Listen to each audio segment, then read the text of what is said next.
Okay, boys and girls, we are on day 3. The first new word, remember we have 3 new words on days 3 and 4. So the first word we're going to look at is the word sustain. We use the word sustain to talk about something that we need to continue for a long period of time. So here are a couple examples. When you visit a library, you need to sustain silence or continue being silent until you leave the library. Another example, if you are listening to a story being read aloud, you need to sustain your attention or continue to pay attention to the story so that you'll not miss anything. And the last example, if something sustains your interest, it keeps you interested for a long period of time. Let's look at the picture that you see here.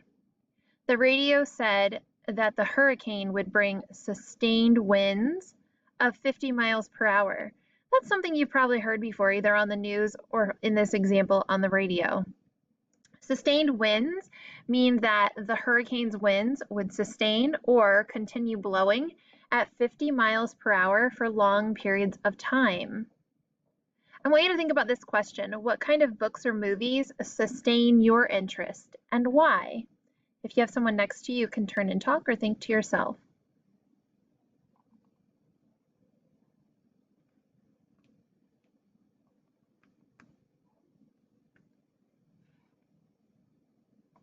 Let's look at another question. Could you sustain a conversation with someone for 2 hours and why?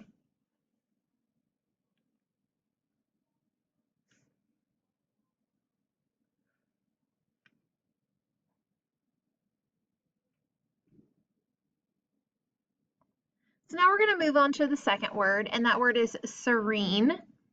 Calm and peaceful are both words that are synonyms for the word serene.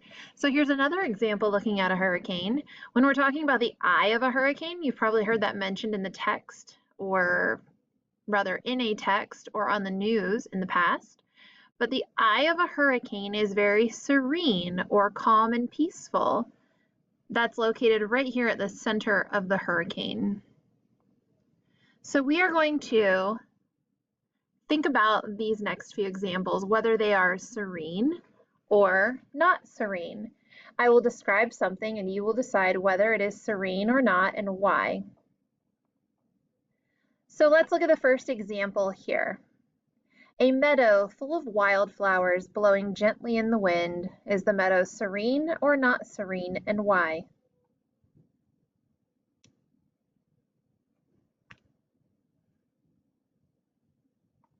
Let's look at the second example. A roaring river overflowing its banks, washing away houses and stores. Is the river serene or not serene, and why?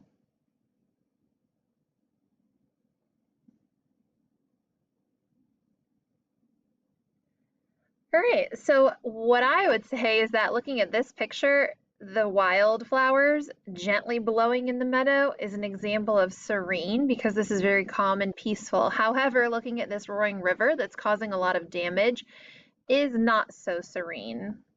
Let's look at the last one. A baby's room where soft music is playing and the baby is sleeping. Is this example serene or not serene, and why?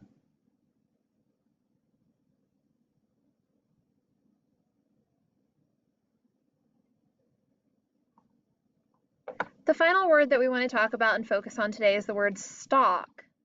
So in this example, stalk means to follow or hunt a person or animal quietly and secretly. Here's an example. Members of the cat family stalk their prey.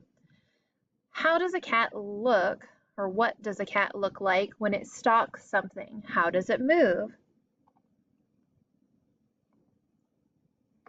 People who hunt stalk wild animals such as deer and wild turkeys. What might a hunter do if she or he were stalking a deer, and why?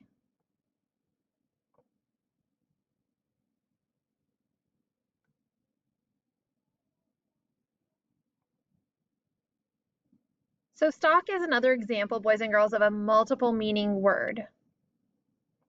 We know that stalk can mean to follow or hunt a person or animal quietly and secretly. But I want you to think for a moment. How could we use the word stalk if we were talking about plants?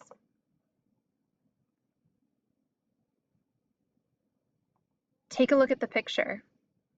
Stalk also refers to the stem of a plant.